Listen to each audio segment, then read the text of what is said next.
Are you looking for inspiring conversations about faith, film, and life? You're in the right place. Here's the host who knows the right questions to ask, Father Edward Looney.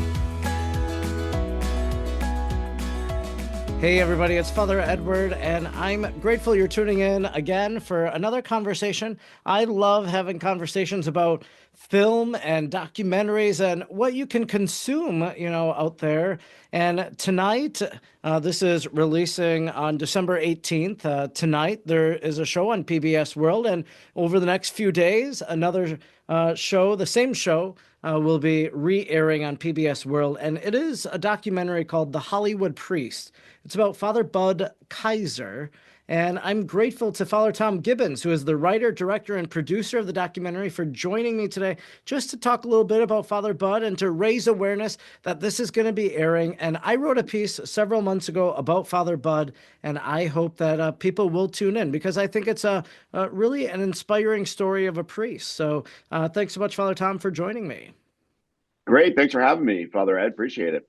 Yeah, so now Father Bud belonged to a religious community, didn't he? Like the Paulists or Yeah, and that's the same religious community that I belong to. yeah, and Yes, the Paulist that's what I Fathers. was thinking. So I guess first things first, when it comes to Father Bud, like is there was he really popular in the Paulist community? Is that why they wanted to tell his story, or why tell this priest's story among other people? Well, what I kind of how it came about is I was ordained with the Paulist in 2012, and Father Kaiser had died in 2000, so I never met him. But he was always just one of those guys you heard about because of the legacy he left with the television show Insight, and as well as the film. Many people in your Catholic audience might know Romero, starring Raul Julia. And so I was ordained and was working as a parish priest in Toronto. And then I was always kind of interested in doing some film work. So I was working on a small documentary about our founder, Isaac Hecker. And they said, well, why don't you go to Los Angeles and, do some work in a parish there and work a little bit in Paul's Productions, which is what Father Kaiser had founded. And so before going on that, before my assignment, I decided to take a 30-day Ignatian retreat, which was something I'd always wanted to do. I graduated from a Jesuit college, and I thought it would be a good opportunity in between assignments. And what I usually find going on silent retreats, it's good to bring a little extra lighter reading material or just something else, besides the assigned prayers. And so I brought Father Kaiser's autobiography with me, and the story was just really incredible. He just had a really great story to tell about not only his life in Hollywood, but his work with Catholic Relief Services and all this kind of stuff. And then just to be a little saucy, like he wrote very honestly about his struggles, about when he met a nun and fell in love. And he just told a really human, open, honest story. And I just thought, wow, this is really great. So when it became time for us to start thinking about what our next projects at Paul's Production should be, I said, well, we already have this book and we already have half the material. Let's go. And brought in a co-producer, Maria Elena Pineda, who's a parishioner at the parish. And we all just kind of started working and putting the story together, and it really, really came out well. Well, that's wonderful to hear. And, like a priest like Father Bud working in Hollywood, there have been a lot of priests over the years who've worked in Hollywood. So, of course, we think about Archbishop Fulton Sheen, and there's actually, I think Ignatius Press is putting out a new book about 8 different converts, like Hollywood converts that Fulton Sheen worked with. One of my heroes is actually Father Daniel Lord, who wrote the Code of Ethics for Hollywood. So, Yeah. so Father Daniel Lord worked in the industry and knew people very well. Yep. And then you have Father Patrick Peyton that worked Yeah. alongside Hollywood figures as well. So there is a ministry for the priests who are ministering alongside people in Hollywood. So the documentary features interviews with lots of different individuals. Martin Sheen, for example, is one of them. But what are their remembrances? Dick Newhart, isn't he in there too in the Bob documentary? Newhart. Bob Newhart. Yeah. So a lot of these people have remembrances of Father Bud. So what did they say about their life with him? Well, I mean, what was great about Father Bud is that I think what made Father Bud different, similar to Patrick Payton, Father Patrick Payton, is that in addition to being a priest, he was a producer, and he was really respected as a producer by the writers and by the actors and by fellow producers in Hollywood. So they saw him both as a spiritual figure as well as a fellow producer, a fellow person, professional in Hollywood. And I think that really helped him gain some additional entry into that world. And what was and basically this got started because he started a small television show called Insight that ended up getting distributed all across the country and running for 25 years.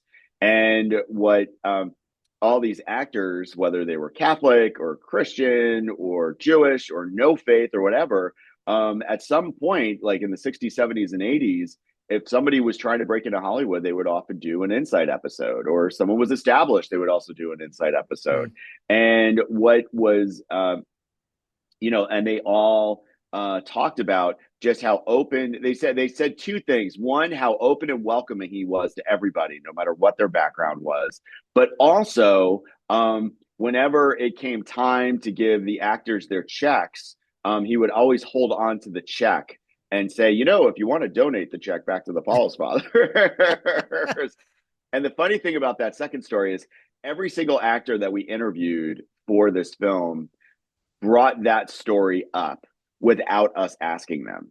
It was so funny. It was like, oh yeah, Father Bud never let me keep the check. Oh my God. That was always one of the constant refrains. But everybody had such a warm like sense to him. I mean, he could be like kind of a hard-nosed German, but everybody had such like a warm response to him that it really I remember calling up random people on the phone, people that I had like not, that I grew up watching and just getting really nervous and be like, hi, 20 years, 40 years ago, you did a TV episode with this priest. And they're all like, oh yeah, Father Bud, when do you want to sit down? Everybody wanted to sit down to talk about Father Bud.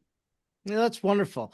And I think about, me when I encountered his story, like what resonated with me was something you already briefly mentioned, that he fell in love with this nun. He had to make a decision and he chose to stay. He didn't leave the Yeah. community. He didn't leave the priesthood.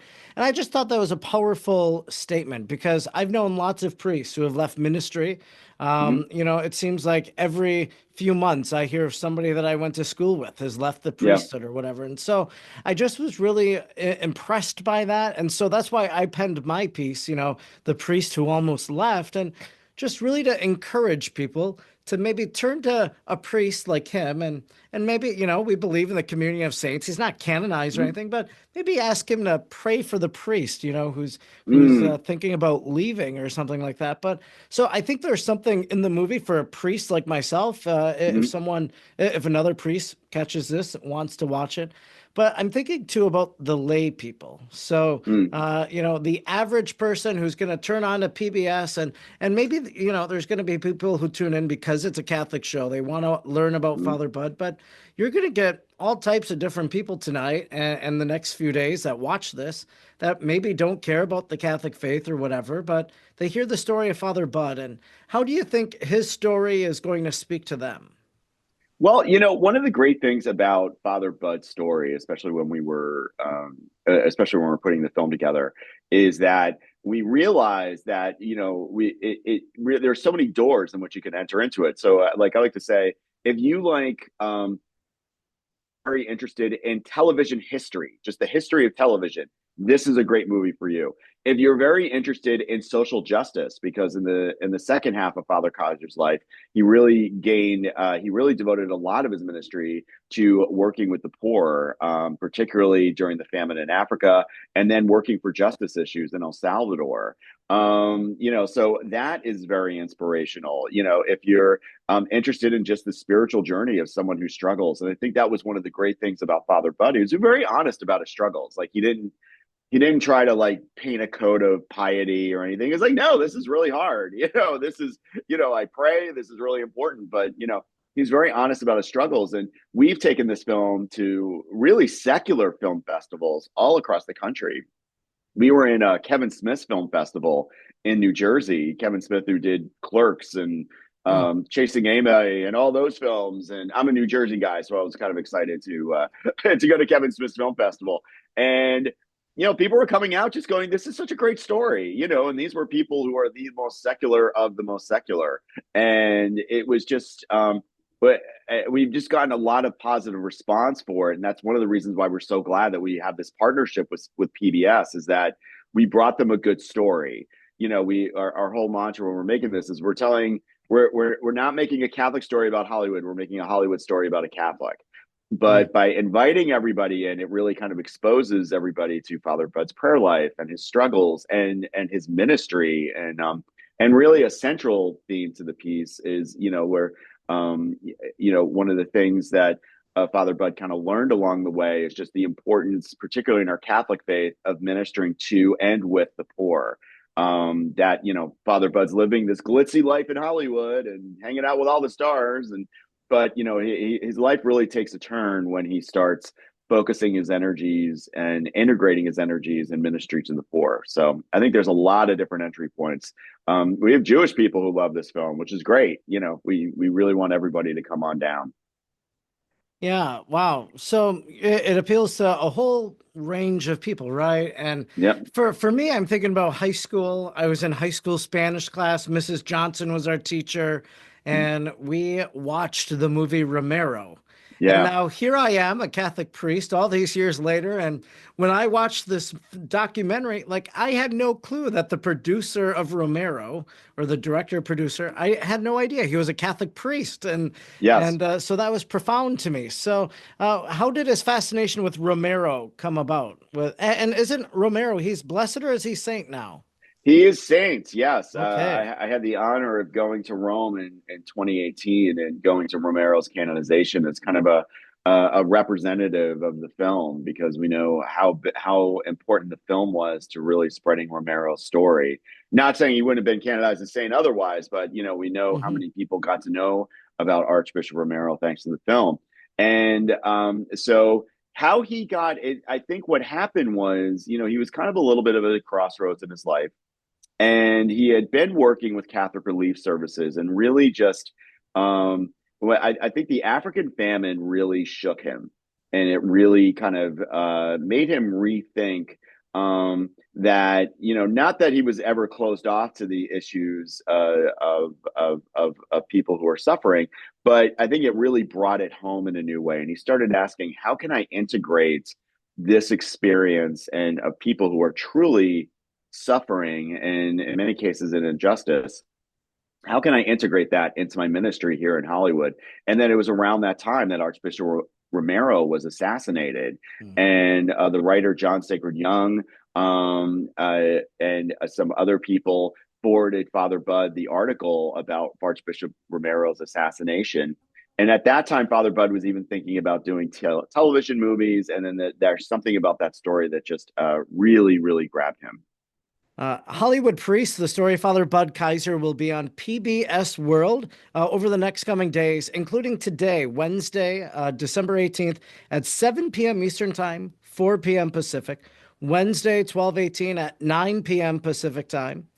Thursday, 12/19 at 12 a.m. Eastern Time and 8 a.m. Eastern Time and 5 a.m.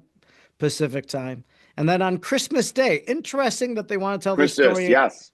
Yeah. So on Christmas Day, it is at 5 a.m. Eastern Time, 2 a.m. Pacific, and 11 a.m. Eastern Time, 8 a.m. Pacific. So lots of different times. I'll put those all in the show notes, but an opportunity for people to learn the story of a priest. And of course, celebrating Christmas. Well, this is a man who celebrated many a Christmases as a Catholic priest and preached that great mystery. The Christmas story is said it's the greatest story ever told. So, so it's a story made for Hollywood in a sense, but anyway, so that's how people can watch it. But well, I'd like to thank you so much, Father Tom, for taking time out just to share a little bit about Father Bud with this wider audience. Oh, thank you, Father Ed. I really appreciate it. It's so great talking with you. If you liked today's episode, be sure to subscribe, rate, and review wherever you're listening. And don't forget to stay up to date with what Father Edward is doing by following him on Facebook, X, or Instagram at the handle @FrEdwardLooney. Thanks for listening, and please join Father Edward again next time for another inspiring conversation.